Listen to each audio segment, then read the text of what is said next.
Καλημέρα σας. Είναι με ιδιαίτερη... Good morning. It is a great pleasure for me to be among you here today, to be making this presentation regarding certain matters of research that I've been delving into for quite a few years. It is an honor, as I said before, to be here. This is the first clergy layman conference that I find myself participating in, if I may say so. And we have the elders here showing us pastoral care, and we have the fathers. The material that I will present is written in English. You can see the slides, but Greek is my mother tongue, and I shall speak in Greek. And I do hope and trust that I'll be able to make a balanced approach vis-à-vis artificial intelligence. God created the world in wisdom, and when we try to find certain solutions to different problems that we can solve as engineers, as scientists, that is, we look to nature in order to find answers. And try to copy nature or see how it really operates. I do not have the time to elaborate on every single one of these photographs showing examples of God-created nature, but there are excellent examples of different forms of life and the symbiosis inside the body and outside the body. There are examples of cooperation between animals and nature, and we are, in fact, trying to understand them, to assimilate them, and try to copy them or mimic them. I'll show you some examples afterwards. And we use them as best practices in order to aid humanity. Based on these examples, natural examples, we were able to construct some machines that I'm showing you here. Some of them are very well known, like the Mars rover, like the robot you can see here, and there are some other examples you can see in the top and the bottom right corner, some examples that may not be really well known, but these are examples that the scientific community has used in order to illustrate some of the points that I mentioned before. When we talk about robotics, and in particular about intelligent robots, one of the things that we've been studying for many years is autonomy. Autonomy is divided in two different categories. There is the robotic autonomy of processing and that of energy. Throughout the past 2 days, we heard speakers talk about artificial intelligence, smart systems, robots, etc. Everything needs electricity in order to operate. If the supply of energy ceases to exist, then they cannot function. And this is precisely the sector we've been focusing on in the past few years, looking at the examples in nature and trying to create machines that will be autonomous in terms of energy. And here we have the risks of ethics and the risks mentioned before lurking. Coming back to nature and the wisdom of God, the organisms with which we work in order to achieve this energy autonomy comprises microbes, germs, bacteria. These are electron-active bacteria. Here you can see the Schwannella onidensis. It's an anaerobic microbe that has the special capacity to transfer electrons through its metabolism to a patch, a skin patch, as you can see here. This is a microscopic photograph illustrating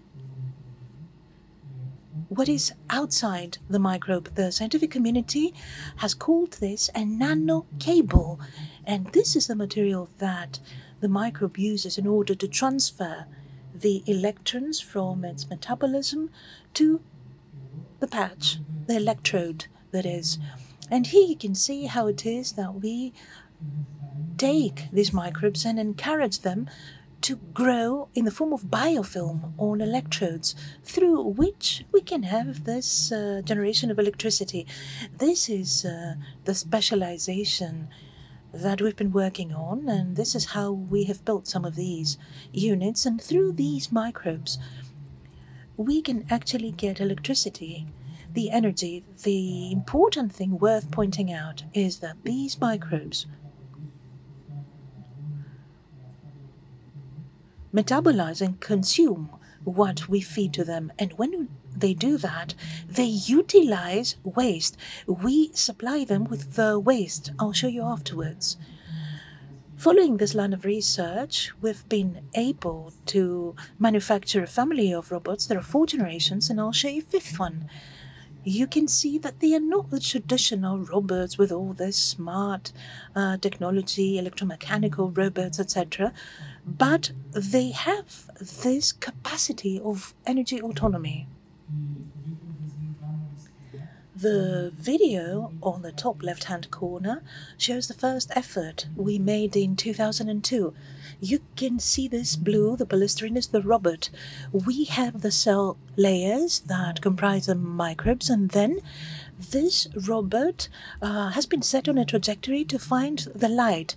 We were creating it, asking it to find the light. The robot does it unaided, without human intervention, and it does this by being energetically autonomous, and the energy comes from the microbes, and the microbes consume sugar in this case.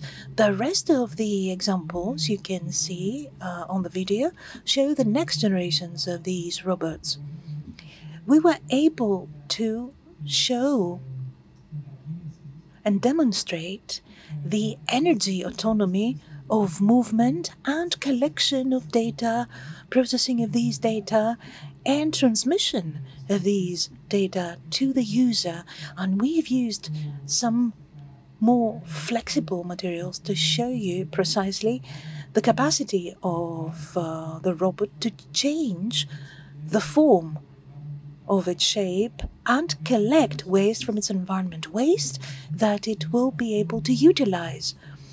Through these processes, we've been able to demonstrate that with these machines, we have completed the thermodynamic cycle, whereby the robot collects the fresh food, consumes it through the microbes while it is in operation, and then secretes its waste in order to maintain this microbial life cycle. Artificial symbiosis. Imagine the machine that looks for food for microbes. Microbes, in their turn, have the purpose of generating the electricity that keeps the robot operational. So this is a form of artificial symbiosis. However, this technology has been developed and escalated. For example, we applied it in schools that are located outdoors in Africa or other areas that do not have electricity to go by. They don't have rudimentary energy to go by. And through this application, we were able to provide light for these environments. These rooms or toilets, for instance. This is an all-girls school. It is located in a village in Uganda. And previously, in the toilets, just because there was no light, there was a lot of crime taking place. With angel investors and with our colleagues, we thought that light and illumination could act deterrently. And this is why we went there, having this purpose. It's the same technology, the same microbes. The human waste is now taken and consumed so that energy can be generated for this good purpose, we hope and trust. In this slide, I am showing you different materials that we fed the microbes with.